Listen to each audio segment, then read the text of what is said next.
지난 12월 미국의 FOMC 의사록이 공개됐고요. 미국의 나스닥이 3% 급락하는 경기를 일으켰습니다. 키워드는 두 가지인데요. 빠른 금리 인상. 오케이, 알고 있는 거잖아요. 6월이 아니라 3월이 될 수도 있다. 알 수 있습니다. 그런데 양적 긴축이라는 단어의 시장이 경기를 일으키는 거죠. 지금은 돈을 엄청 풀었고요. 푼 돈을 조금씩 줄여들어서 회수한다 이거잖아요. 근데 대차대조표를 줄인다. 양적 긴축을 한다니까 시장이 소위 시쳇말로 헐 이건 뭐지 하고 이제 경기를 일으킨 건데요. 그러게요. 화들짝 좀 놀란 게 이제 어느 정도나 시장에서 반영을 해갈지가 문제입니다만 오늘 시장 우리 그래서 지수 확인하겠습니다. 급락했죠?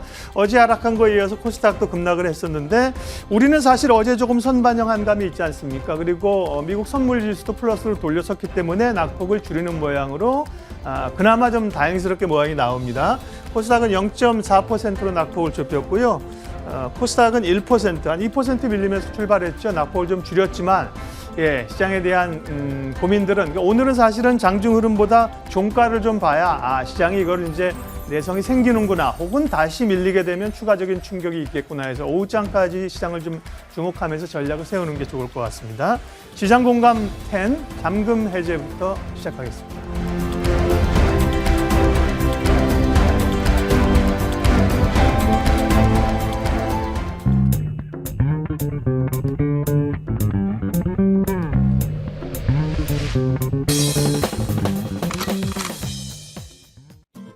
잠겨있는 계좌의 수익을 해제하고 기업과 시장에 대한 비밀까지 잠금 해제하는 시간, 잠금 해제입니다.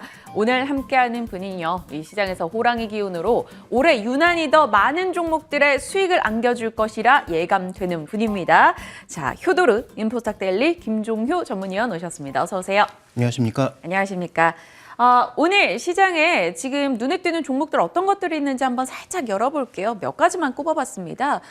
조일 알미님도 오늘장에서 급등 움직임 나왔죠. 양극박 소재 공급 계약 체결 소식에 강한 상승 나오고 영풍재지 저희 어제 살짝 다뤄봤었습니다. 9거래 연속해서 올라가면서 M&A 매물 이슈에 또 반응을 보이고 2차 전지 장비주 쪽에서 대장격을 해주고 있는 엠플러스도 연일 강세 움직임 확인되고요. LG화학도 4일째 올라갑니다. 네이버 카카오는 또 부진한 흐름, 외국인의 매도 나오고 금융주들도 비교적 견조한 흐름 나오고 있습니다. 자, 이 중에서 좀 살펴볼 몇 가지 들여다볼게요. 금리 인상 이슈 있으니까 또 은행주, 보험주 얘기가 나올 법한데요. 어찌 판단하십니까? 네, 우리나라는 이미 금리를 올렸고요. 추가적으로 금리를 더 올릴지는 지켜봐야 되겠습니다만, 미국 시장에서 빠르게 금리를 올린다면 우리도 움직이긴 하겠죠. 네. 그런데 우리는 금리를 미리 이미 올려버린 상황이기 때문에 그와 관련된 파급 효과가 제한적일 수밖에 없다. 그래서 우리나라 금융주에 미치는 영향, 그다음에 금융주에 대한 투자 매력은 상대적으로 좀 제한적이지 않을까.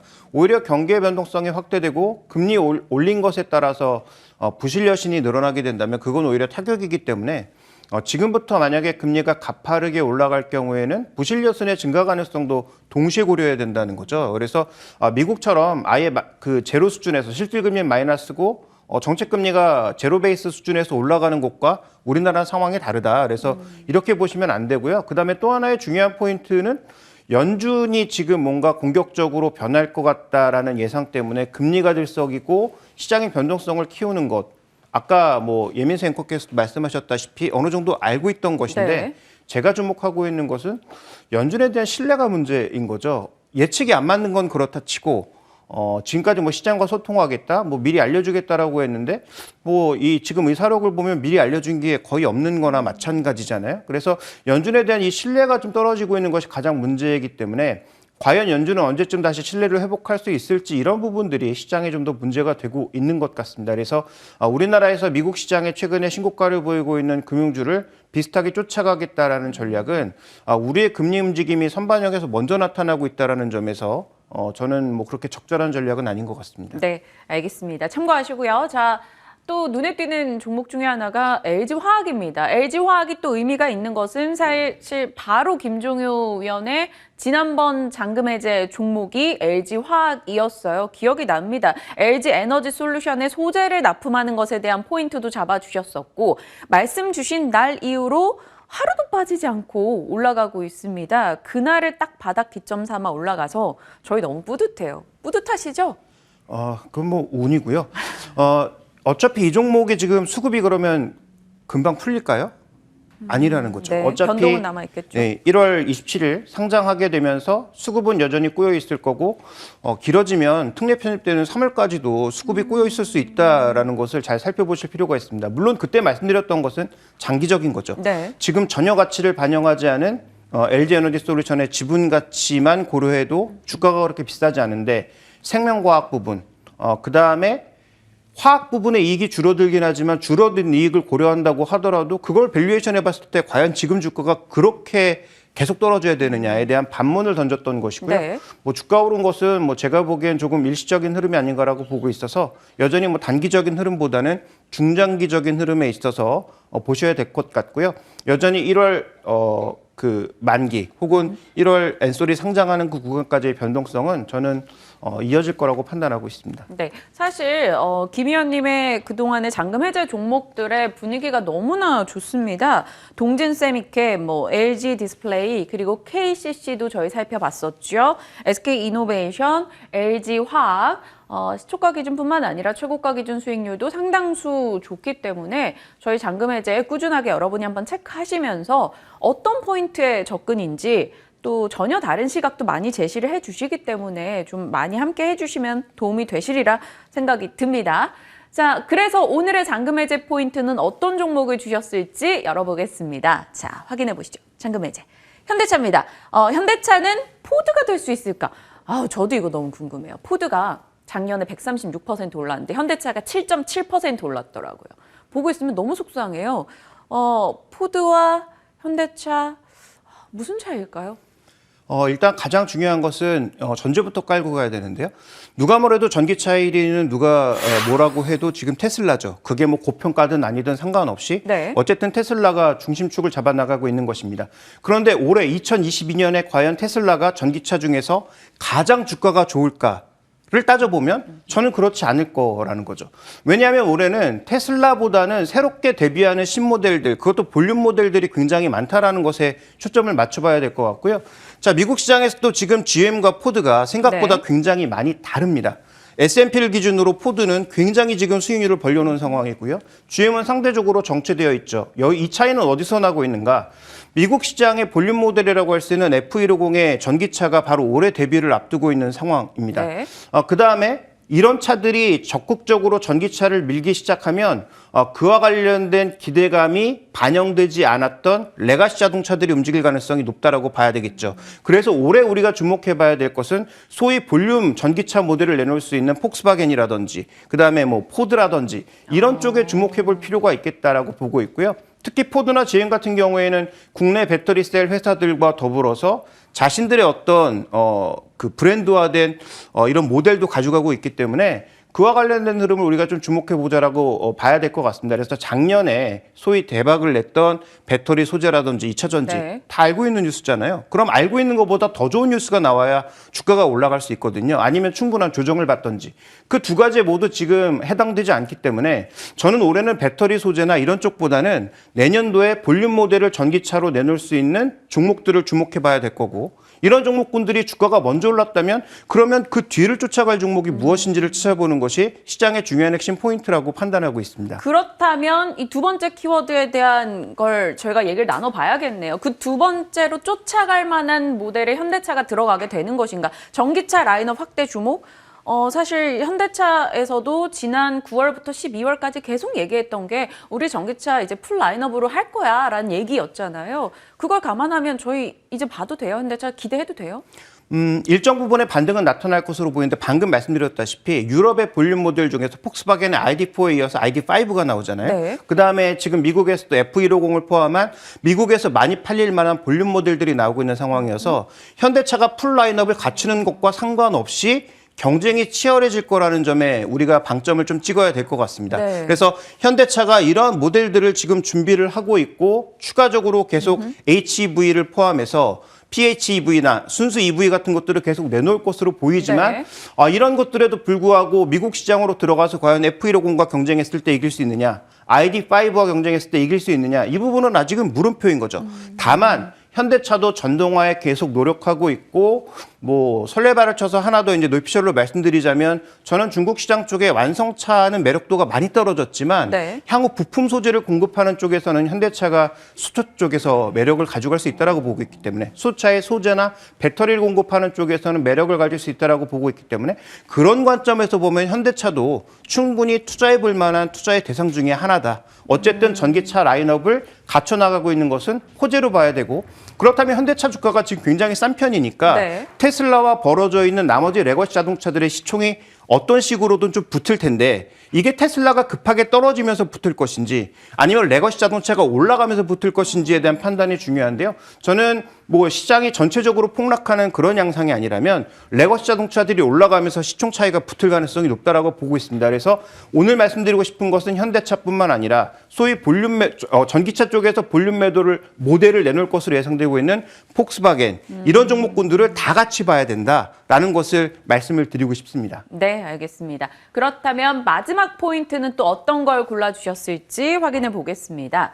자, 완성차, 배터리, 부품, 승자는 지금 얘기 맥락으로 쳤을 때는 완성차 쪽인 건가요? 올해는?